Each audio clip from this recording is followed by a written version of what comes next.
नमस्कार, आप देख रहे हैं राष्ट्र प्रथम और मैं हूं आपके साथ में शोभित पाठक। न्यूज रूम लाइव में आप सभी दर्शकों का बहुत बहुत स्वागत है। आज हम बात करेंगे अभी तक की 4 बड़ी खबरों के बारे में और पहली खबर से ही हम शुरुआत करते हैं। वो खबर जो है मेघालय के गवर्नर हैं सत्यपाल मलिक, उनसे जुड़ी हुई है। इस खबर पर हम विस्तार से चलते हैं और आपको बताते हैं कि किसानों की लड़ाई में इस्तीफा देकर कूद पड़ूंगा। मेघालय के गवर्नर सत्यपाल मलिक का बड़ा बयान आया है। उन्होंने किसानों के साथ होने का दावा भी किया है। उन्होंने भारत जोड़ो यात्रा पर राहुल गांधी को शुभकामनाएं भी दी हैं। वहीं उन्होंने कहा है कि अग्निपथ योजना के तहत भर्ती हुए अग्निवीरों में देशभक्ति का जज्बा नहीं हो सकता है। मेघालय के गवर्नर हैं सत्यपाल मलिक, अपने बयानों को लेकर अक्सर सुर्खियों में रहते हैं। बीजेपी में रहते हुए बीजेपी में कई बार जो है बीजेपी के ऊपर वो निशाना भी साध चुके हैं और इससे पहले जो है किसानों का आंदोलन आपने देखा था और उसको लेकर भी बीजेपी पर वो हमलावर हुए थे। और इसी मुद्दे पर हम सीधे चलते हैं हमारे नेशनल एडिटर मयूर जानी जी। सर, आपसे जानना चाहेंगे क्या कहेंगे सत्यपाल मलिक हैं गवर्नर मेघालय के, उनका भी एक बड़ा बयान आ गया है और उन्होंने राहुल गांधी की यात्रा की तो तारीफ कर दी है और किसानों की लड़ाई में कूदने की खुद बात कह रहे हैं। क्या कहेंगे इस बारे में? सत्यपाल मलिक जी इस अपनी प्रकृति के लिए बिल्कुल प्रख्यात हैं। देखिए, मैं बताऊं उनका बैकग्राउंड जो है, जो शायद राजनीति की उनके जीवन की जानकारी न रखते हो, मैं बता दूं उनको कि वो बेसिकली जनता दल के और समाजवादी विचारधारा के व्यक्ति हैं। लोहिया आंदोलन में भी वो, ये जेपी आंदोलन में भी वो बहुत उस समय उन्होंने बढ़ चढ़ के उनका हिस्सा लिया था और जनता दल के साथ वो अपना राजनीतिक जीवन जो है उन्होंने जारी रखा था। किसान हैं, किसान परिवेश से आते हैं और किसानों की समस्या को लेकर वो पहले भी बहुत अपने जब उनको मौका मिला है कुछ करने के लिए, वो उन्होंने करने की कोशिश की है। और ये पहले से जाने जाते हैं अपनी इस तरह की एक जिसको कहते हैं ना प्रकृति, नेचर जो होता है, स्वभाव होता है व्यक्ति का, तो जाने जाते हैं वो बेबाक अपना मत रखते हैं, कभी झिझकते नहीं हैं, कभी रुकते नहीं हैं और अपनी बात रख देते हैं। ये पहली बार तो हुआ नहीं मलिक साहब के साथ। उन्होंने इससे पहले भी जब किसान आंदोलन चल रहा था तो उन्होंने कहीं एक गए थे, मेरे ख्याल से मध्य प्रदेश में था कहीं कुछ उनका कार्यक्रम, शायद अगर मैं ठीक हूँ, मुझे अगर ठीक से याद है तो उन्होंने को कह दिया था कि भाई मैं गया किसानों की समस्याओं की बात को लेकर मैं मिला नरेंद्र भाई से, तो उन्होंने बड़ा अपमानजनक तरीके से कहा कि मैंने कहा ये बैठे हैं, ये इतने लंबे समय से बैठे हैं, ये इतनी 700 के आसपास लोग मर चुके हैं। तो बोले, मुझे नरेंद्र भाई ने कहा कि मेरे लिए थोड़ी मरे। तो फिर उन्होंने आगे कहा कि मैं इस बात को लेकर अमित भाई के पास गया, तो अमित भाई ने कहा कि आजकल उनको थोड़ा कुछ है इस तरह का, लेकिन अब चिंता मत कीजिए, मुझसे आप मिलते रहिए। अब ये बात एक संवैधानिक पद पर बैठा हुआ व्यक्ति, राज्यपाल, और वो राज्यपाल जो सत्तारूढ़ पार्टी है भारतीय जनता पार्टी, उन्हीं के द्वारा चुना हुआ है वो, ठीक है, उन्हीं ने वहाँ बिठाया है। तो जैसे भगत सिंह कोश्यारी साहब जो हैं महाराष्ट्र में बैठे हुए हैं, है ना, देवव्रत जी गुजरात में बैठे हुए हैं, आनंदी बहन उत्तर प्रदेश में बैठी हुई हैं, तो वैसे ही वो मेघालय में बैठे हुए हैं। उससे पहले जम्मू कश्मीर में भी थे, वहाँ भी एक बखड़ा हुआ था। उन्होंने कहा कि मुझे 100-150 करोड़ रुपए की ऑफर दी गई थी कि अगर मैं कुछ इस तरह के काम करवा दूं, तो उन्होंने एक भारतीय जनता पार्टी के नेता का नाम लिए बगैर बात की थी। तो तब भी उन्होंने घात किया था भारतीय जनता पार्टी के एक नेता पर, जिसको लेकर बड़ी सुगबुगाहट हुई कि कौन हो सकता है। 3-4 नाम जो है वो चर्चा में आया, कभी उन्होंने नाम उस नेता का लिया नहीं, लेकिन ये उससे पहले भी विवाद में आ चुके हैं और अब फिर से वो, हाँ, अब उनको पसंद है ये, या तो उनको शायद फर्क नहीं पड़ता कि वो राज्यपाल के पद पर रहें या न रहें, अगर उनको निकाल भी दिया जाता है तब भी शायद उनको फर्क नहीं पड़ता।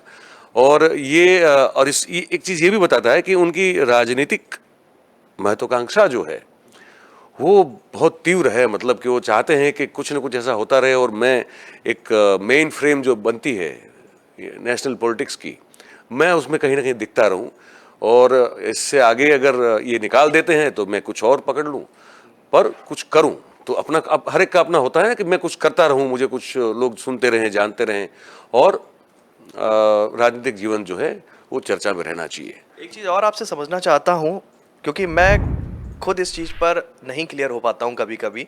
जब सत्तारूढ़ पार्टी में बैठा हुआ कोई व्यक्ति पार्टी के नियमों पर उंगली उठाता है या कोई आपत्ति दर्ज करता है तो वो मुखर वक्ता हो जाता है, और जब विपक्ष पार्टी का वही व्यक्ति अपनी पार्टी पर कोई भी सवालिया चिन्ह खड़े कर देता है तो वो विद्रोही हो जाता है, बगावती हो जाता है। तो ये फर्क क्यों हो जाता है? ये फर्क बस यही है क्योंकि एक पार्टी सत्ता में है और दूसरी नहीं है। समझिए आप, जो पार्टी सत्ता में है उस पार्टी से अगर कोई अपनी ही कार्य प्रणाली, पार्टी की कार्य प्रणाली या अपने बड़े नेताओं की कार्य पद्धति या पॉलिसी या नीति विषय कोई भी चीज़ से वो ताल्लुक नहीं रखता या सहमत नहीं होता और अगर वो बोल देता है तो कहा जाता है कि it is a democracy with in the party. ठीक है, क्योंकि अब हमारे यहाँ पे बोलने की तो छूट है, हम बोल सकते हैं और अपने विचार रख सकते हैं। हालांकि फिर भी भारतीय जनता पार्टी में एक चीज़ है कि एक बड़ा एक स्ट्रॉन्ग एक इंस्ट्रक्शन है कि अगर आपको पार्टी में किसी भी चीज़ की अगर आप असहमत है, असंतुष्ट हैं और आपको लगता है कि ये ठीक नहीं हो रहा है, तो उस बात को रखने के लिए आपको कोई पब्लिक स्टेटमेंट नहीं देना है। आपको अपने संगठनात्मक जो ढांचा है उसमें आपके ऊपर जो भी होता है उनसे जाके आपको अपनी बात आप चाहे तो लिखित रूप से दे सकते हैं या मौखिक रूप से कह सकते हैं, लेकिन वो पार्टी के भीतर ही रहेगी, वो पार्टी के बाहर नहीं जाएगी। ये भारतीय जनता पार्टी में है। पर पहले मैं उस सवाल का जवाब दे दूं जो आप कह रहे थे, तो वो क्योंकि वो सत्ता में है तो उसके लिए सब माफ हो जा रहा है। जो सत्ता से दूर है तो उसके लिए ये नियम एक अनरिटन रूल है कि भाई, क्योंकि उसको और वीक बताने की कोशिश की जाती है ना, कि जब वो पार्टी जो सत्ता में थी अब नहीं है, जैसे कि कांग्रेस, तो कांग्रेस में अगर कोई भी सोनिया गांधी या राहुल गांधी या एआईसीसी की कार्यप्रणाली पर सवाल उठाता है तो कहा जाता है कि ये विद्रोही है। और विद्रोही कौन कहता है? भाजपा कहती है, भारतीय जनता पक्ष कहता है ना, या फिर और पक्ष कहते हैं जो तंज कसना चाहते हैं कांग्रेस पर, क्योंकि जब वो सत्ता में थे तब तो कुछ प्रॉब्लम थी नहीं, अब नहीं है तो अब जो लोग भी कहेंगे, जैसे गुलाम नबी आज़ाद की हमने किस्से की चर्चा कर रहे हैं और वो आरोप प्रत्यारोप और काउंटर एनकाउंटर हो रहा है पूरा, ठीक है, उनके बीच में शाब्दिक तौर पर, तो उनको लेकर भी कहा जाता था जब वो पक्ष में थे। हाँ, तो वो ये बस इतना, इसका एक सिंपल सी व्याख्या इतनी है कि अगर आप सत्ता में हो तो आपका सब कुछ माफ है, आप सत्ता से दूर हो तो फिर आपको और कमज़ोर करने की कोशिश की जाएगी और आपके ऐसे जो भी व्यक्ति, जो भी नेता जो आपकी अपनी पार्टी की नीतियों के विरुद्ध या खिलाफ बोलेंगे तो उनको ऐसे ब्रांड किया जाएगा कि ये तो विद्रोही है। और क्योंकि इसलिए है क्योंकि उस पार्टी में कुछ भी ठीक नहीं चल रहा है, तो फिर पूरी पार्टी की इमेज को डाउन करने की कोशिश की जाती है। जी, जैसा कि आपने कहा कि भारतीय जनता पार्टी की ये नीति है कि जो भी अगर हमें बात करनी है वो पार्टी की संगठन या पार्टी का जो ढांचा है उसी के अंदर ही रहेगी, उसे बाहर नहीं निकलना चाहिए। पहले पार्टी के जो वरिष्ठ नेता हैं उस पर वो प्रतिक्रिया देंगे, इसके बाद जब कुछ निष्कर्ष निकलेगा वो सभी के सामने आएगा। लेकिन इसी बात को काटते हुए भारतीय जनता पार्टी के ही कुछ नेता हैं, उनका नाम भी मैं लेना चाहूँगा। वरुण गांधी जी हैं और सुब्रमण्यम स्वामी जी हैं, सतपाल मलिक जी का ही उदाहरण अभी हमने दिया। तो क्या ये गाइडलाइन इन जो सांसद है, वरिष्ठ नेता भी कहेंगे इनको, भारतीय जनता पार्टी को, ये अक्सर लेकर भारतीय जनता विरोधी जो बयान के लिए जाने जाते हैं और अक्सर उंगलियां उठाते हैं भारतीय जनता पार्टी की कार्यशैली पर, तो ये मतभेद क्यों हो जाता है? नहीं, मैं कुछ और नाम जोड़ दूं आपको। सबसे पहले तो ये जसवंत सिंह साहब थे, वो कुछ भैरव सिंह शेखावत के साथ भी एक समय कुछ ऐसा हुआ था। और मैं आपको बताऊं कि उसके बाद शत्रुघ्न सिन्हा और यशवंत सिन्हा, ये नाम भी आप इसमें जोड़ सकते हैं। ठीक है, तो ये पार्टी की उस पॉलिसी के अधीन रहकर काम नहीं करते, उनकी अपनी एक स्वतंत्र छवि है, उनका एक अपना एक पॉलिटिक्स करने का तरीका है। और क्योंकि वो ऐसे लोग भी हैं कि जिनको आप एक हाशिए में तुरंत धकेल नहीं दे सकते। वरुण गांधी के पीछे एक लेगेसी है, पूरी एक पारिवारिक लेगेसी तो है ही है, और साथ में उनकी माताजी जो है मेनका जी, उन्होंने एक लंबे अरसे तक जो है भारतीय जनता पार्टी को अपना समय दिया है, काम किया है। और एक अरसा था जब वो बहुत बड़ी अहम सदस्य मानी जाती थी भारतीय जनता पार्टी की, कैबिनेट मिनिस्टर रह चुकी है, सब जानते हैं। और दूसरी बात, अब आते हैं यहाँ पे, जैसे आप कह रहे सुब्रमण्यम स्वामी। देखिए, सुब्रमण्यम स्वामी जी जो हैं, उनसे खतरनाक कोई व्यक्ति इस पॉलिटिक्स में, इस देश में नहीं है। वो बहुत सारी बातें उनके बारे में हो सकती है, इतनी सारी कि आप मतलब एक पूरा 1 घंटा निकाल दे उस पर हम लोग ऐसे बैठे खड़े खड़े बात करें तो कम पड़ जाएगा। पर मैं जितना हो सके उतना रीजनेबल टाइम लेके आपसे ये कहना चाहता हूँ कि सुब्रमण्यम स्वामी जो है वो अच्छा एक और नाम भूल गया मैं, जब राम जेठमलानी जीवित हुआ करते थे तब वो भी थे। वो मुझे याद है 2014 से पहले राम जेठमलानी और सुब्रमण्यम स्वामी ने नरेंद्र भाई के नाम का झंडा उठाया था और पूरे देश में जा रहे थे, ये सभाएं कर रहे थे। ये कोई प्रबुद्ध लोग हैं तो ये पब्लिक मतलब 10, 15, 20 हजार की सभा तो वो संबोधेंगे नहीं, लेकिन प्रबुद्ध जनों के बीच में जाके वो कर रहे थे। जैसे वकील एडवोकेट्स को एक गैदरिंग कर दी, डॉक्टर्स की कर दी, को प्रोफेसर्स की लेक्चरर की कर दी, एंटरप्रेन्योर्स की कर दी, या फिर उद्योगपतियों की कर दी। वहाँ ये जाते थे और कहते थे कि यार इनको जिताओ। अब वही लोग फिर कुछ समय के बाद राम जेठमलानी भी जो है वो भी इनके खिलाफ हो गए और बड़े बयान देते थे।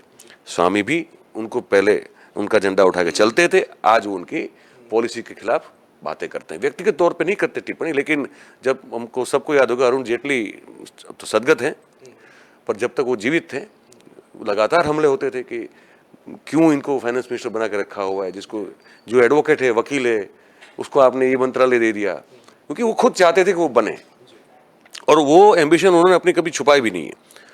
वो हमेशा से चाहते थे कि मुझे एक बार जो है देश का वित्त मंत्री बनना है और ये वो खुद ये क्लेम करते हैं और इसको कोई मना नहीं कर रहा आज तक। उन्होंने कहा कि जब ये 1991 में ये जो सरकार बनी, पहली बार जो बनी, जो पूरा महाकुंभ था पार्टियों का, कांग्रेस की अगुवाई में नरसिम्हा राव को प्रधानमंत्री बनाना पड़ा था, मजबूरी में बनाना पड़ा था, और मनमोहन सिंह जो डॉक्टर मनमोहन सिंह थे उनको कहा कि आप पॉलिटिक्स में आइए और आप वित्त मंत्रालय देखिए, क्योंकि चंद्रशेखर जी की सरकार के जाने के बाद हमारी स्थिति ये थी कि हमारा फॉरेक्स जो था वो बिल्कुल नहीं के बराबर था और हमारी जो माली हालत थी वो बहुत खस्ता हो चुकी थी। उसको रिवाइव करने के लिए जो भी एक नीति बनाई गई उसमें 2-3 चीज़ें महत्वपूर्ण हैं। उसमें से एक थी उदारीकरण। तो उदारीकरण सुब्रमण्यम स्वामी का ये दावा है और उसको आज तक कोई चैलेंज नहीं कर रहा है। हालांकि यशवंत सिन्हा कहते हैं कि मैं भी उसमें था, उनका भी एक ये है कि, पर वो ये नहीं कहते कि सुब्रमण्यम स्वामी नहीं थे। तो स्वामी ये कहते हैं कि उस पूरी नीति का जो जनक हूं वो मैं हूं, उस पर वो अपना क्लेम करते हैं, ठीक है। पर वो वित्त मंत्री बन नहीं पाए कभी, ठीक है। यशवंत सिन्हा भी ये कहते हैं कि मेरा भी उसमें बहुत सारा रोल है, ठीक है, पर ये कभी वित्त मंत्री स्वामी बन नहीं पाए कभी, ठीक है। तो वो एक रंज उनको है पहले से, उनको था कि मैं इस आदमी को प्रमोट करूंगा और उनको जब वो कुछ बनेंगे तो मुझे ओबियसली उसका फल मिलेगा और मैं कम से कम वित्त मंत्रालय जो है वो देख पाऊंगा। तो उनके मन में बहुत सारी योजनाएं हैं इस देश की आर्थिक नीतियों को लेकर, वो कर नहीं पा रहे हैं। तो इसलिए वो अपनी छटपटाहट जो है वो बड़े मुखर होकर बोल देते हैं कि ये ठीक नहीं, वो ठीक नहीं है, वो ठीक नहीं, पर उसका आप कुछ बिगाड़ नहीं पाओगे। सुब्रमण्यम स्वामी ने इस देश के बड़े से बड़े आप नाम ले लो, उन सबके साथ पंगे लिए हैं और सुब्रमण्यम स्वामी को आज तक कोई छू नहीं पाया है। और सुप्रीम कोर्ट में जब स्वामी की पिटीशन जाती है तो जज हिल जाता है। ये कहा जाता है, मतलब हमने तो बड़े बड़े वकीलों से सुना है कि जज मतलब हिलता है, मतलब कि जज इसकी अहमियत और गंभीरता समझ लेते हैं कि स्वामी कुछ लेके आए हैं कोई याचिका, तो इसका मतलब है कि ये बहुत कुछ रिसर्च करके आए होंगे और उनके पास बहुत कुछ इसमें तथ्य और प्रूफ वगैरह होंगे और तभी वो चैलेंज करेंगे और किसी को छोड़ते नहीं। वो सोनिया गांधी और राहुल गांधी का हाल हम देख रहे हैं अभी। तो स्वामी एक ऐसे व्यक्ति विशेष हैं जिनको आप टोक नहीं सकते हैं, ठीक है। वो ऐसा है कि जितना टोकोगे उतना और मुखर हो जाएंगे। तो मोदी समझते हैं साइकोलॉजी क्या है इसकी, तो मोदी इसको छेड़ते नहीं है कभी। क्या मजबूरी है जो ऐसे लोगों को भारतीय जनता पार्टी की तरफ से किसी इन लोगों के बयान पर कोई भी स्पष्टीकरण नहीं आता है? मैंने कहा ना इसीलिए कि अगर आपने दिया स्पष्टीकरण तो फिर उनको तो एक ईंधन मिल जाएगा, फ्यूल मिल जाएगा, इस बात को आगे बढ़ाने का फ्यूल मिल जाएगा। तो इनके इन सब को लेकर तो एक ही नीति बनती है कि इन्होंने बोल दिया, हमने सुना ही नहीं, हमको कुछ नहीं कहना है, ठीक है। तो क्या है, फिर वो चीज़ वहीं दब जाती है। फिर कुछ नया मुद्दा लेके आ जाते हैं, जवाब नहीं देना है तो जवाब नहीं देते हैं। शत्रुघ्न सिन्हा भी जब तक थे भारतीय जनता पार्टी में बड़ा मुखर होकर बोलते थे ना, बड़ा खुल के बोलते थे, छोड़ने के बाद भी बोलते। यशवंत सिन्हा भी जब तक थे तो उन्होंने भी जो है अपने जबान को कभी लगाम दी नहीं है, उन्होंने जो ठीक लगा वो बोल दिया है। पर वो दोनों जो थे वो जिसको कहते हैं ना कि डिस्पेंसिबल थे, वो नहीं अगर हैं तो चलेगा, ऐसा था।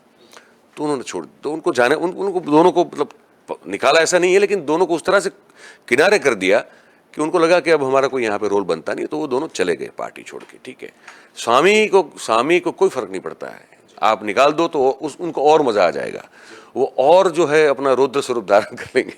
तो उनको छेड़ना तो ठीक बात नहीं, सब जानते हैं। मलिक साहब जो है वो उसी राह पे चले हैं, और अब क्योंकि वो भी इसी कुछ इस तरह के ही हैं जिस तरह के स्वामी हैं, तो ऐसे लोगों को छेड़ना अच्छी बात नहीं होती, वो बीजेपी जानती है। तो उनको कभी छेड़ेगी नहीं, ना कभी काउंटर करेगी, और कोशिश ये करेगी कि शांति से, मतलब गुप्त रूप से इनके साथ में, इनके पास कोई मैसेज पहुंचाया जाए या उनसे कोई बातचीत की जाए और समझाया जाए कि भाई आप मेहरबानी करके अब इसको बंद करो। पर ये इनका क्या है कि इनको आप विनती करो तब भी ये नहीं मानते हैं, और अगर आप इनको काउंटर करो तो बिल्कुल नहीं मानते हैं। ये कुछ ऐसे विरले लोग होते हैं जो इस तरह से जीते हैं। तो ये दो लोग जो हैं उनको तो हम उसमें शामिल कर सकते हैं। वरुण गांधी भी उसी में से एक है। तो अब इनके पास भेजने के लिए आपके पास ईडी भी काम नहीं आने वाली है, ना सीबीआई आने वाली है। तो ऐसे लोग जो होते हैं तो फिर उनको कोई डर नहीं होता है, वो बोलते हैं तो उनको, पार्टी को भी पता होता है कि इनका कुछ ज़्यादा हम कर नहीं पाएंगे, तो इससे अच्छा इनको जवाब मत दो, ये अपने आप जो है मुद्दा शांत हो जाएगा। तो ये तरीका होता है। बढ़ते हैं दूसरी खबर की तरफ, और वो खबर जो है वो दिल्ली से आ रही है, दिल्ली की ही बड़ी खबर है, और आज दिल्ली के लोगों की नज़र भी इस खबर पर लगातार बनी रहेगी। तो आपके पास लेकर आते हैं दूसरी बड़ी खबर और विस्तार से बताते हैं आपको कि तनातनी के बीच में आज होगी दिल्ली के उपराज्यपाल और मुख्यमंत्री की बैठक। शराब नीति पर कार्रवाई से जो है राजनीति दिल्ली की फिलहाल गर्म चल रही है, और आए दिन एक ना एक तरफ से बयान जो है सभी के सामने आ रहे हैं, और इसमें यह है कि सवाल भी उठ रहे हैं कि अब बैठक से कोई बात बनती हुई दिखेगी। ये भी एक बड़ा सवाल है। दोनों पार्टियां जो हैं एक दूसरे पर कई दिनों से हमलावर हैं, और इसी खबर पर हमारे साथी सहयोगी हैं तुषार के पास चलते हैं। तुषार, क्या कुछ अपडेट आ रही है इस खबर से लेकर? बिल्कुल शोभित जी, जिस तरह से हम देख रहे हैं कि शराब नीति को लेकर सरकार के बीच लगातार तने-तनी का मामला सामने आ रहा है, तो इसी बीच ये बैठक संभावित की गई है। बीते 4 बार लगातार इस बैठक को स्थगित कर दिया गया था। आपको बता दें कि यकीनन कुछ कारण रहे थे जिसके सिलसिले में सीएम केजरीवाल जो हैं इस बैठक में शामिल नहीं हो पाए थे। तो आज इसकी संभावना जताई जा रही है कि आज शाम तकरीबन 4 बजे ये बैठक होनी है, और ये बैठक आरोप प्रत्यारोप के बीच में ये इस सिलसिले को देखा जा रहा है, इसे जोड़कर देखा जा रहा है। जिस तरह से लगातार जो आरोप प्रत्यारोप के मामले सामने आ रहे हैं, इसे जोड़कर इसे देखा जा रहा है। और साथ ही आपको बता दें कि जो ये बैठक है यकीनन 4 बजे इसकी संभावना भी जताई जा रही है। और जिस तरह से हम देख रहे हैं कि मनीष सिसोदिया पे जो मामला चल रहा है, छापेमारी की गई थी सीबीआई द्वारा, अब ईडी का भी इसमें शामिल होना देखा जा रहा है। तो ये जानकारी निकल के सामने आई है। तो बड़ी जानकारी दी है हमारे साथी सहयोगी हैं तुषार ने कहा कि शाम को 4 बजे ये बैठक होनी है। ये बड़ी जानकारी है, और इसी मुद्दे पर हमारे वरिष्ठ सहयोगी हैं जय शर्मा जी, वो भी जुड़ेंगे। जय शर्मा जी, आपका बहुत बहुत धन्यवाद न्यूज़ रूम लाइव में जुड़ने के लिए। क्या कुछ कहेंगे, क्योंकि लगातार पिछले दिनों से दिल्ली की राजनीति में दिल्ली के मुखिया अरविंद केजरीवाल हैं, उपराज्यपाल से कभी बनी नहीं उनकी, और आज ये बैठक होने जा रही है। हालांकि 4 बार ये बैठक स्थगित हो चुकी है। आपको लगता है कि 4 बजे ये हो पाएगी बैठक? अभी जिस तरीके से शोभित इनपुट मिल रहे हैं, तो 4 बजे आज संभावित समय पर 4 बजे आज बैठक हो पाएगी। सबसे पहले बात कर ले तो तानातानी के बीच अभी दिल्ली के उपराज्यपाल और मुख्यमंत्री की बैठक होने जा रही है। शराब नीति पर कार्रवाई से गरमाई है अभी राजनीति। उसके अंतर्गत अभी 4 बजे अभी संभावित समय दिया गया है, 4 बजे उनकी बैठक हो सकती है दिल्ली के उपराज्यपाल वीके सक्सेना और मुख्यमंत्री अरविंद केजरीवाल के बीच। और सोचा जाए तो ये 4 बार स्थगित हो चुकी है। कुछ ना कुछ उसके पीछे कारण रहे, जिस तरीके से तुषार ने बताया उसी तरीके से। पर आज हो सकता है कि 4 बजे ये बैठक नहीं हो स्थगित नहीं होगी, इस बार तो होगी। अब तक ये बैठक कई बार स्थगित हो चुकी है। एलजी और सीएम की 26 अगस्त को होने वाली थी ये बैठक, तब भी वो रद्द की गई थी, और वही 19 अगस्त को भी ये बैठक नहीं हो पाई थी। और उसी दिन सीबीआई ने दिल्ली के उप मुख्यमंत्री, जिस दिन ये बैठक नहीं हो पाई थी 19 अगस्त को, उसी दिन उप मुख्यमंत्री मनीष सिसोदिया के और कुछ अधिकारियों के कुछ करीबन 30 या 31 ठिकानों पर छापेमारी भी की थी। और ये छापेमारी में दिल्ली की आबकारी नीति में कथित अनियमितताओं के आरोप भी सामने आए हैं, और दिल्ली के उपराज्यपाल के आबकारी नीति 2021-22 की जो कार्यवंश है उसमें से भी कथित अनियमितता सामने आई है। सीबीआई भी ये जांच कर रही है, ईडी भी ये जांच कर रही है और सिफारिश 22 जुलाई को की थी और ये सीबीआई भी जांच करे ये केस में तो इसकी सिफारिश 22 अगस्त को भी की थी। इसके बाद उस दिन होने वाली एलजी और सीएम की बैठक जो है अरविंद केजरीवाल शामिल नहीं हुए थे। और आबकारी नीति में कथित अनियमितताओं की बात करें तो अनियमितताओं की सीबीआई जांच की सिफारिश के बाद एलजी और दिल्ली में जो सरकार चल रही है, जो सरकार चला रही है आम आदमी पार्टी में तख्ती काफी बढ़ गई है और एलजी की सिफारिश पर सीबीआई ने मामला भी दर्ज किया है और सीबीआई की प्राथमिकता में मनीष सिसोदिया को नामजद आरोपी भी बनाया गया है और सीबीआई ने सिसोदिया के आवास समेत 30 या 31 जगहों पर 19 अगस्त को छापेमारी भी की थी और इसके बाद इस मामले में प्रवर्तन निदेशालय ईडी भी अब शामिल हो चुका है। तो अब ये जो कार्यवाही हो रही है उसकी बात करें तो दिल्ली की ये जो शराब नीति है वो सीबीआई जांच की सिफारिश के बाद आम आदमी पार्टी और उपराज्यपाल कार्यालय आमने सामने आ गया है और आपके नेता और उपराज्यपाल पर कई तरह के आरोप भी लगाए गए हैं और आपने सक्सेना पर भी 1400 करोड़ रुपए का घोटाला जो ये बीच में आया है जो ये मुद्दा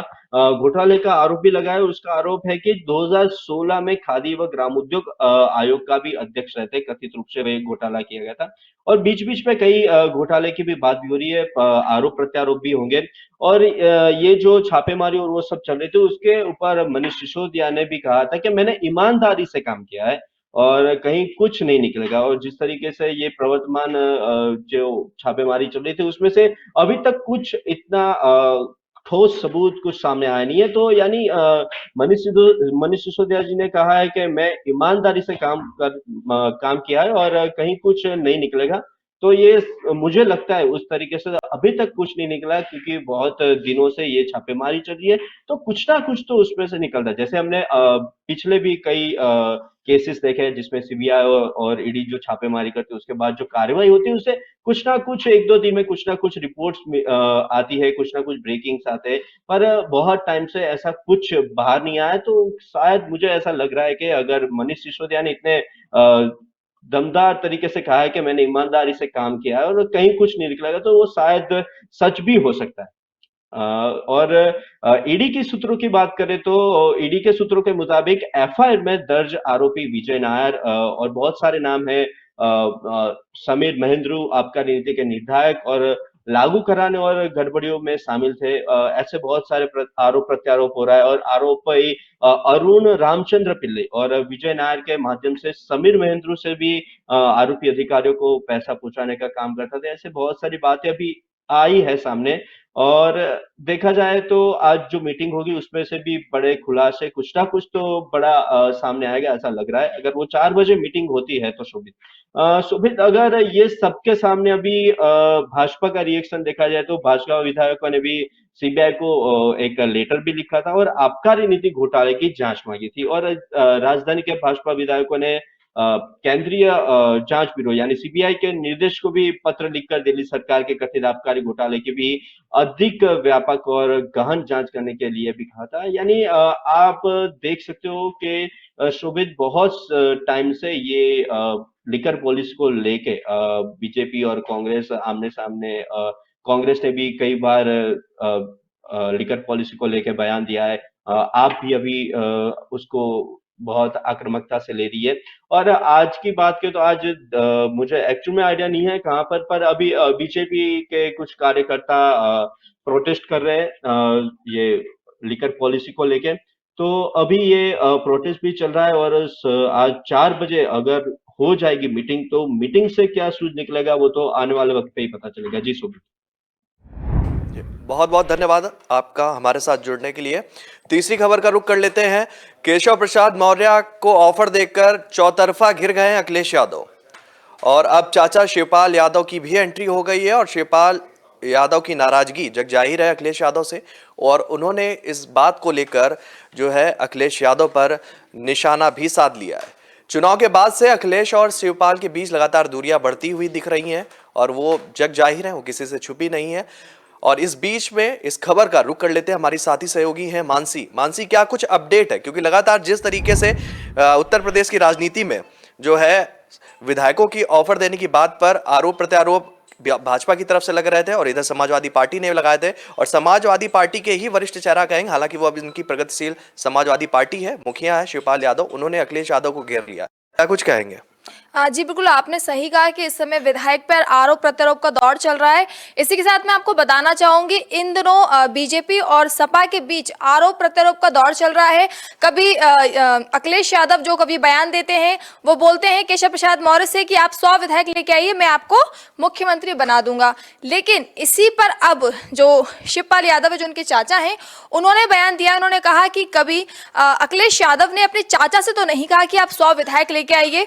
तो आप समझ सकते हैं कि कहीं ना कहीं उनका मुख्यमंत्री का कहने का एक तरीके से था कि वो उन्होंने कभी उनसे ऑफर के लिए नहीं कहा कि वो मुख्यमंत्री बनना चाहते हैं। तो देख सकते हैं आप, कहीं ना कहीं जो शिवपाल सिंह हैं वो चाहते हैं कि वो सपा के साथ जुड़ना चाहते हैं, लेकिन अखिलेश जो है वो अभी भी उनका रुख उनकी तरफ नहीं हो रहा है।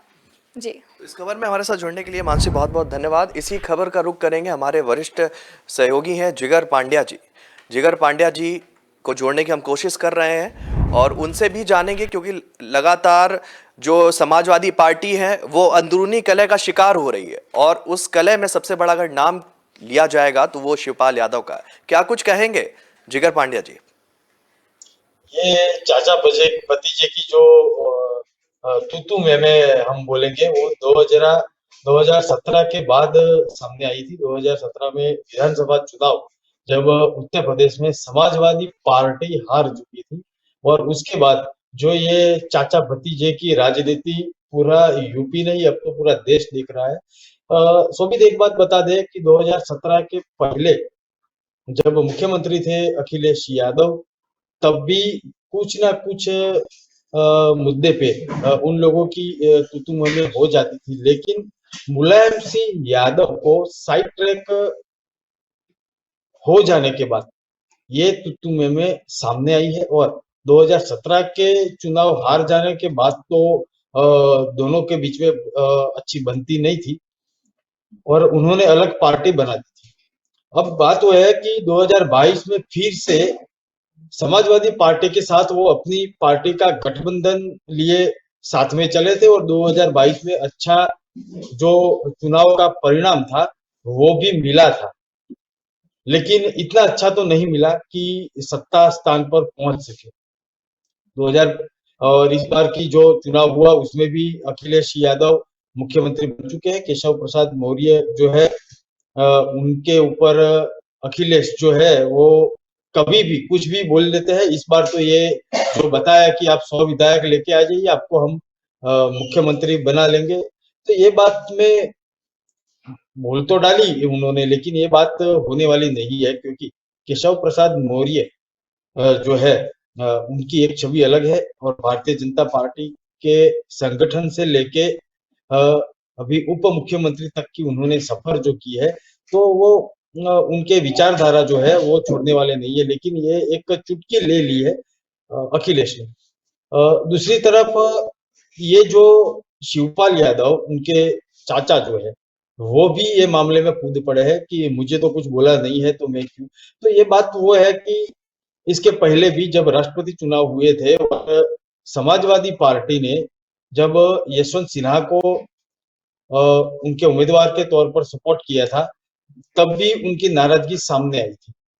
उन्होंने आरोप भी लगाए थे कि जो कुछ पाकिस्तान में जाकर जो कुछ उस टाइम पे जो हुआ था यशवंत सिन्हा के सामने, तो ये सब जो चीज है मजार पे जाने वाली बात ये वो, तो उनके ऊपर निशाना साध के शिवपाल यादव ने नाराजगी उस टाइम पे भी जताई थी, क्योंकि उनका मत कुछ अलग था कि आप बुजुर्ग नेता से या सीनियर नेता से कुछ पूछते नहीं हो, आप युवराज हो, आप चुनाव के टाइम पे मैदान में आ जाते हो, बाकी टाइम पे आप राजनीति जो करनी है पूरे दिन 24/7 वो नहीं करते हो, तो आपको राजनीति का कुछ पता नहीं है। आप भले मुख्यमंत्री तक पहुंच चुके थे, लेकिन जो एक एक्सपीरियंस चाहिए वो आपके पास नहीं है, तो ये नाराजगी तो सामने आती जाती रहती है। बात वो है कि उत्तर प्रदेश के जो राजकीय गलियारों से जो हमको पता चलता है, उससे इतना मतलब तो साफ है कि अब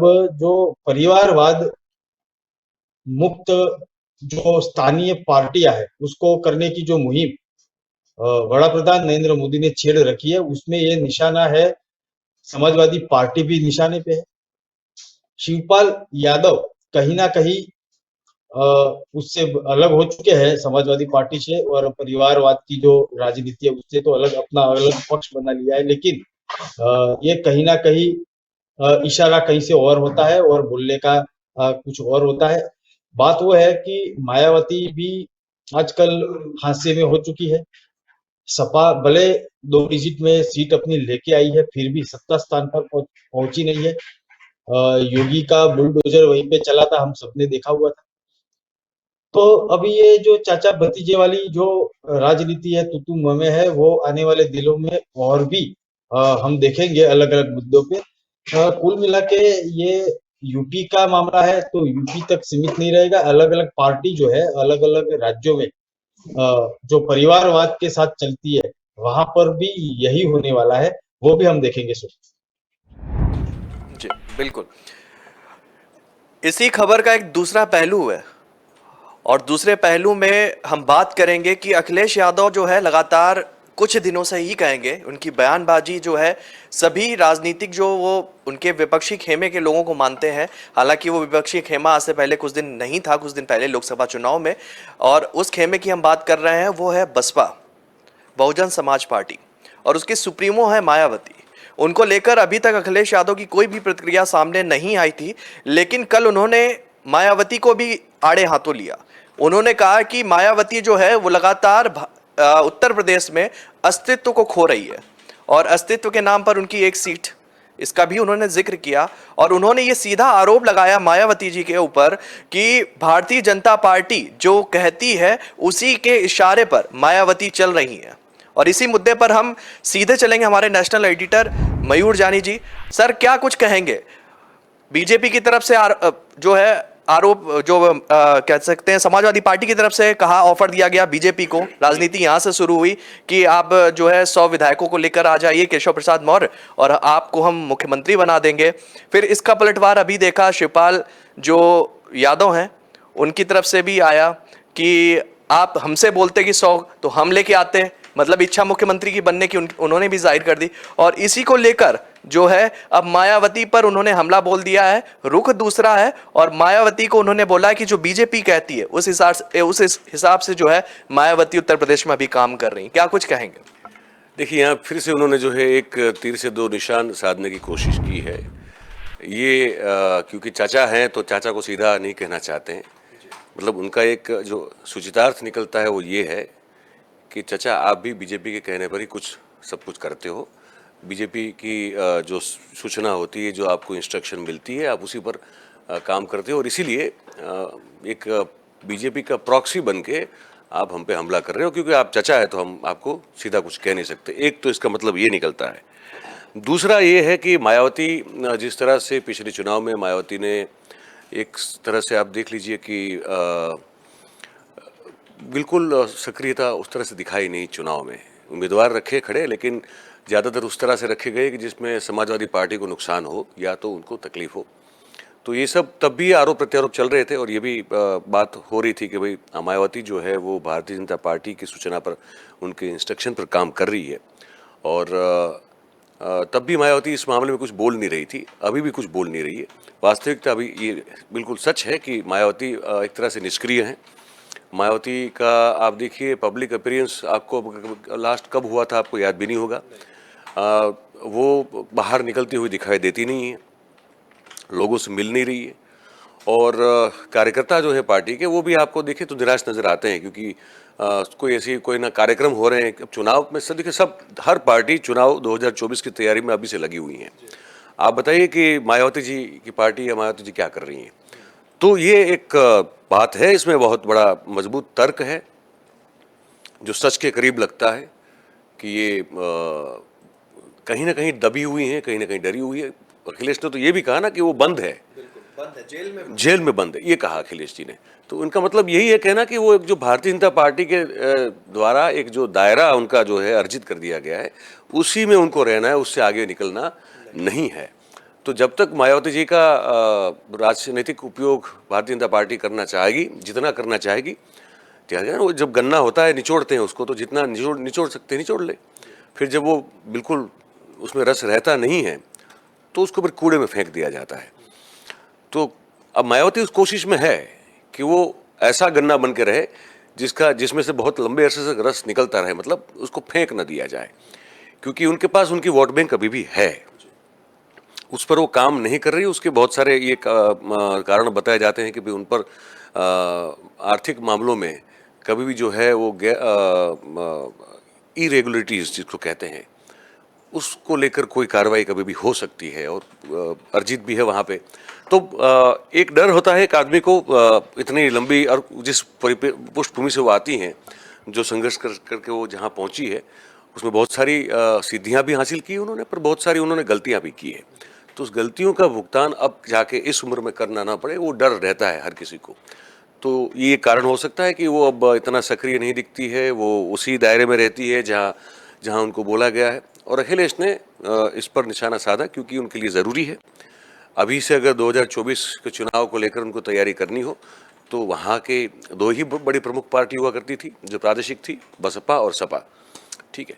तो अब बसपा क्योंकि बिल्कुल बैकफुट पर चली गई है, उनके सुप्रीमो जो है मायावती, तो उन पर निशान साधना, उन पर जो है तंज कसना और फिर उसको एक लोगों तक पहुंचाना एक संदेश के तौर पर मायावती कोई प्रतिक्रिया देती है कि नहीं देती है अब देखना पड़ेगा आगे। पर ये एक तरीका होता है राजनीति में जो अखिलेश यादव ने इसको इस्तेमाल किया है। और साथ में जैसे मैंने पहले कहा, उन्होंने नाम लिए बगैर अपने चचा को भी ये बोल दिया है कि आप भी भारतीय जनता पार्टी के इशारे पर ही चलते हो, और वो कहते हैं तो आप उठते हो, वो कहते तो बैठते हो। मतलब आपका भी पूरा नियंत्रण भारतीय जनता पार्टी के हाथ में, पर उसमें उनका नाम नहीं लिया है, ये है। अच्छा, इसी बात से एक बात निकल रही है कि देखिए अभी कुछ दिन पहले नीतीश कुमार आए दिल्ली में। मैं इसको इस तरीके से देखने की कोशिश कर रहा हूँ, कहाँ तक सही हूँ ये आप बताइएगा सर, कि बिहार से जो नीतीश कुमार आए 4 दिन उन्होंने दौरा किया दिल्ली का, और उस दौरे में विपक्ष के जो भी नेता, आम आदमी पार्टी के चाहे वो मुखिया हों, राहुल गांधी से शुरुआत उन्होंने की, और इसके बाद वो अखिलेश यादव से भी उन्होंने मुलाकात की। मुलाकात करने के बाद अखिलेश का उन्हें पूरा समर्थन मिला, इस बात का उन्होंने जिक्र ट्विटर पे भी किया है और अपने सोशल मीडिया हैंडल्स पे किया है। विजुअल और बाइट भी चल रही है, देख रहे हैं। बिल्कुल बिल्कुल। कह रहे हैं कि भाई यही तो है। तो ये और इसके बाद ये बयान आ जाता है मायावती को लेकर। लोकसभा चुनाव के बाद से उनका ये पहला हमला है मायावती के ऊपर। इससे पहले उन्होंने कोई भी पिछला उठाई, कोई भी उन्होंने हमला व्यक्तिगत तौर पर मायावती के ऊपर नहीं बोला है। तो आपको नहीं लगता कि अखिलेश यादव मायावती जी का रुख जानना चाहते हैं कि उनके मन में चल क्या रहा है, और इस हमले के माध्यम से यदि मायावती की कोई भी प्रतिक्रिया सामने आती है तो उनका एक रुख स्पष्ट हो जाएगा कि विपक्षी खेमे में वो रहना चाहती है या फिर गठबंधन में भाजपा के साथ हो सकती है? मैं बताऊं, ऐसे नहीं होता है। ये राजनीति में कभी भी जो आप पब्लिक फोरम पे बोलते हैं उसको वो सच नहीं होता है।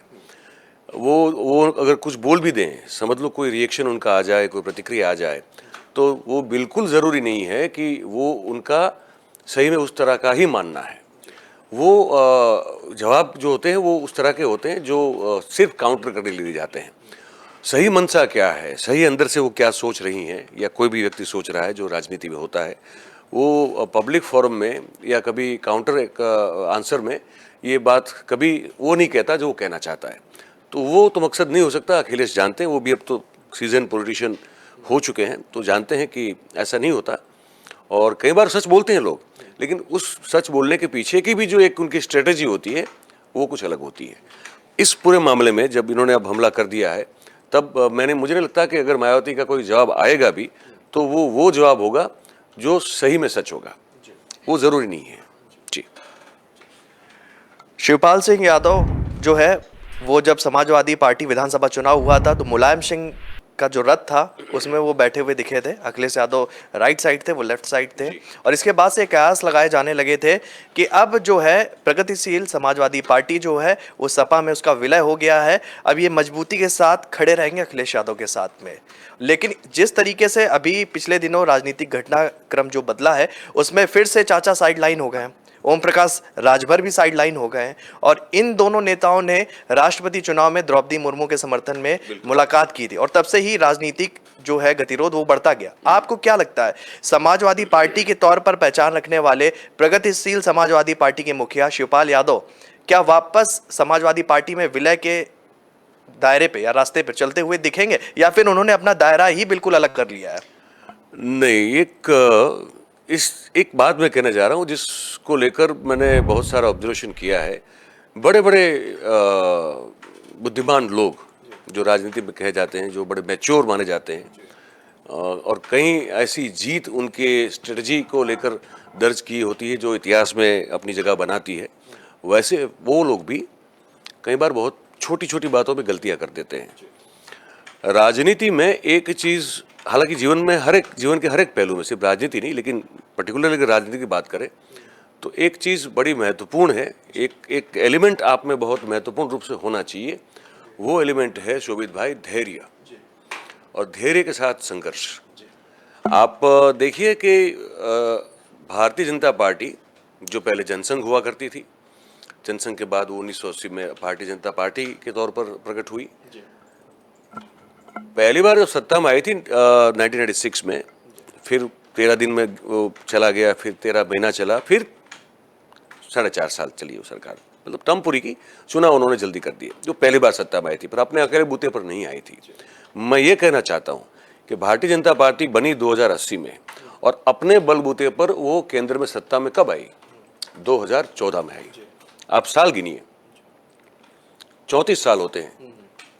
34 साल कम समय नहीं होता, लेकिन किसी भी राजनीतिक पार्टी को सही अर्थ में अपना प्रभुत्व और वर्चस्व देश भर में कायम करने के लिए एक इतना समय तो लगता ही है। इसमें इसका कोई शॉर्टकट नहीं है। आपके वहाँ भारतीय जनता पार्टी के वहाँ तो कैसे कैसे प्रखर और मेधावी वक्ता नेता हुए हैं, है ना। अटल जी से आप शुरू करके आप देखिए, मतलब ये सब भी वहाँ भारतीय की फायरब्रांड वो पहचान थी, और वक्तव्य भी उनका बहुत जानदार शानदार होगा था। सुषमा स्वराज से अच्छा वक्ता मैं बताऊं, मुझे मेरी अपनी पसंद बता रहा हूँ, उनसे बेहतर कोई वक्ता मैंने कहीं नहीं देखा है। इतनी तरलता और सरलता थी उनकी वाणी में, और उनके भाषण में, उनके वक्तव्य में, आप सम्मोहित हो जाओगे उनसे। और कोई नाज नहीं, नखरे नहीं, कोई ड्रामाबाजी नहीं, कुछ नहीं, कोई इतना बड़ा कोई अंग भंगिमा नहीं, कोई ऐसा बॉडी जेस्चर नहीं, कुछ नहीं, पर जो उनकी वाणी में ताकत थी। ऐसे तो बहुत सारे वक्ता भाजपा ने दिए। तो क्या अच्छे वक्ता हो जाने से आप सत्ता में आ जाते हैं? क्या आपकी पार्टी सत्ता में आ जाएगी? नहीं, ऐसा नहीं होता है, एक टाइम लगता है। अब शिवपाल जी का तो ये भी नहीं है, वक्ता तो है ही नहीं बेसिकली, ठीक है ना। मुलायम सिंह कभी अच्छे वक्ता रहे, ठीक है। तो अब ये जब प्रॉब्लम कहाँ हो जाती है, शुरू हो जाती है कि जब आप हार जाते हैं, और हारने के बाद आपको कारण समझ में नहीं आते कि हम क्यों हारे, और हमसे जो जीती है वो पार्टी किन मामलों में हमसे बेहतर थी और कैसे थी। उस बात का अगर आप सही रूप से, सही तौर पर अगर विश्लेषण नहीं कर पाते, एज ए थर्ड पर्सन, एक बर्ड आई व्यू को लेकर, जैसे ऊपर से कोई देखता हो ऐसे, तब तक आपको अपनी गलतियां समझ में नहीं आती। और फिर क्योंकि आप सत्ता का स्वाद चख चुके हैं, बार बार चख चुके हैं, तो आपको लगता है कि जल्दी से सत्ता में कैसे आया जाए, शॉर्टकट नहीं उसका। पर ये भूल जाते हैं, ये बड़े बड़े नेता लोग भूल जाते हैं कि ये नहीं होता है। फिर से आपको संघर्ष करना पड़ेगा। ठीक है, आप इतनी बार सत्ता में रह चुके हैं उत्तर प्रदेश में, तो उतना संघर्ष तो नहीं, लेकिन कम से कम आप दम लगा के जमकर 10 साल संघर्ष कीजिए, तो वो कालखंड देना पड़ेगा आपको। फिर कहाँ, क्योंकि हम 2022 की चुनाव में इकट्ठा हुए चाचा भतीजा, अब हमारी सरकार नहीं बनी, अब हम क्या करें? अब क्या हम फिर से भारतीय जनता पार्टी का रुख कर लें? अभी तो यही चल रहा है ना। तो ये फिर क्या है कि आपकी पॉलिटिकल कैरियर भी खत्म कर इससे हो जाती है, और आप कभी नहीं, सत्ता में तो आप बैठ ही नहीं पाओगे। देखिए, जो पार्टी सत्ता में बैठी हुई है वो आपको क्यों लेगी? आप तो हारे हुए हो, आपको तो आपके वोट बैंक ने नकार दिया भाई, तो आपको हम साथ लेके क्यों खड़े? मतलब साथ लेके चल सकते हैं, लेकिन एक नौकर की तरह, ठीक है। सेवा, आप सेवादार हो, सेवा करो आप हमारी, हम आपका इस्तेमाल करेंगे, कहेंगे भैया पानी लेके आ जाओ, चाय लेके आ जाओ, खाना लेके आ जाओ, यही सब तो काम करो। असिस्टेंट हैं आप, तो असिस्टेंट का काम होगा, करवाया जाएगा आपसे, आपको कभी कोई प्रमुख स्थान नहीं दिया जाएगा। पर ये क्योंकि मैंने कहा ना, ये सोच ऐसी है कि वो चटपटाते हैं कि यार अब मैं पावर में नहीं हूँ, तो उस सोच के चलते वो लोग शॉर्टकट में चले जाते हैं। इससे अच्छा ये है कि अगर आप डट के संघर्ष करो, 10 साल तक जो है भारतीय जनता पार्टी को आप टक्कर दो, अपना संगठन में काम करो, बूथ बूथ तक पहुंचो, अपनी वोट बैंक मजबूत करो। दूसरी जो लोग जो आपको वोट नहीं दे रहे हैं, उसको आप अपने पास कैसे ला सकते हैं आकर्षित करके, इस पर काम करो, तो 10 साल 2 टर्म देनी पड़ती है उसमें, तो नहीं दे रहे हैं, इसलिए प्रॉब्लम हो रही है। चलिए, बहुत बहुत धन्यवाद सर। फटाफट हम चौथी खबर का भी रुख कर लेते हैं क्योंकि समय है वो बहुत कम है। चौथी खबर जो है वो झारखंड से जुड़ी हुई है क्योंकि दिल्ली से रांची लौट चुके हैं राज्यपाल रमेश बैस। झारखंड में भी हेमंत क्या नाम है उनका, सोरेन साहब का जो है विश्वास मत पे उन्होंने पेश किया था और उसमें वो सफल हुए। अब रमेश बैस जो हैं, जिनके पास में चुनाव आयोग ने एक अपना निर्णय भेजा है कि वो योग्य हैं या अयोग्य हैं, उसको लेकर जो है एक मीटिंग भी हुई थी दिल्ली में, और दिल्ली के बाद में अब रमेश बैस जो है वापस झारखंड रांची पहुंच चुके हैं। आपको क्या लगता है उस बंद लिफाफे में क्या कुछ हो सकता है? क्योंकि कयास पूरी तरह से लगाए जा रहे हैं जो है राजनीतिक पंडितों के द्वारा कि अयोग्यता पर ही जो है वोट प्रतिशत बढ़ता हुआ दिख रहा है, लेकिन आपके हिसाब से क्या कुछ हो सकता है उस बंद लिफाफे में? देखिए, 2 चीज़ हो सकती है। जैसे आपने कहा, पहले तो ये हो सकता है कि भाई ये इनको अयोग्य घोषित कर दिया जाए और इनकी सदस्यता जो है उसको निर्मूलन कर दिया जाए, तो वो विधायक रहोगे नहीं तो आप मुख्यमंत्री कैसे रह सकते हो, और फिर उन पर जो है कार्रवाई की जाए। एक तो ये है जो बहुत इसकी ये होगा ऐसा बहुत लोग मानते हैं, ज़्यादातर लोग यही मानते हैं। एक चीज़ ये है शोभित जी कि ये जो पर्दे के पीछे जो होता है ना, वहाँ होता है कि उसको बैक डोर चैनल कहते हैं। तो बैकडोर चैनल में कोई ऐसा संवाद हुआ हो जिसमें सोरेन साहब ने कहा हो कि भाई कुछ भी करिए, आप बताइए मैं क्या करूं, लेकिन ऐसे सरकार नहीं गिरेगी।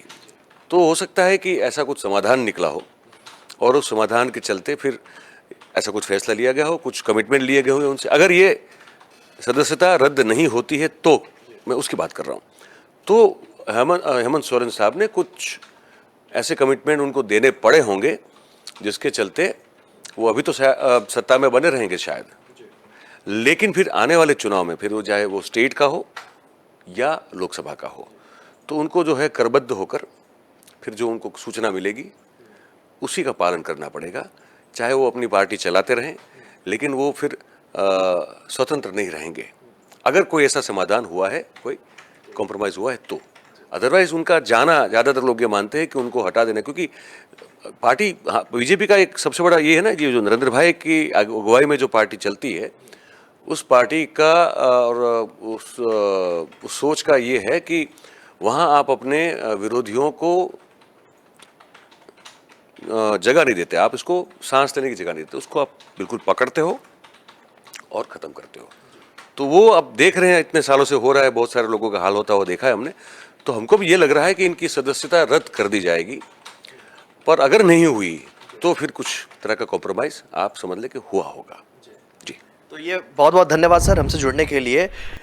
तो आज हमने दिन की 4 बड़ी खबरों के बारे में बात की और आखिरी खबर हमारी थी कि झारखंड से, जहां पर अयोग्य हो सकते हैं या नहीं हो सकते झारखंड के सीएम, इस पर कुछ ही दिनों में या कह सकते हैं कुछ ही घंटों में जो है स्थिति साफ हो जाएगी। तो आज के लिए न्यूज़ रूम लाइव में मेरे साथ इतना ही, और आज हमने बात की दिन के 4 बड़ी खबरों के बारे में, जिस पर आज हमारी नज़र लगातार बनी रहेगी। फिलहाल न्यूज़ रूम लाइव में आज के लिए इतना ही। कल हम फिर हाजिर होंगे 12 से 1 बजे के बीच में दिन की 4 बड़ी खबरों के साथ। दर्शकों को बताना चाहेंगे कि अगर वो देश और दुनिया से जुड़ी खबरों को विस्तार से जानना चाहते हैं तो वो हमारी वेबसाइट www.kalamkartavya.com पर जाकर खबरों को देख सकते हैं। तो फिलहाल मुझे दीजिए इजाज़त, तब तक के लिए नमस्कार।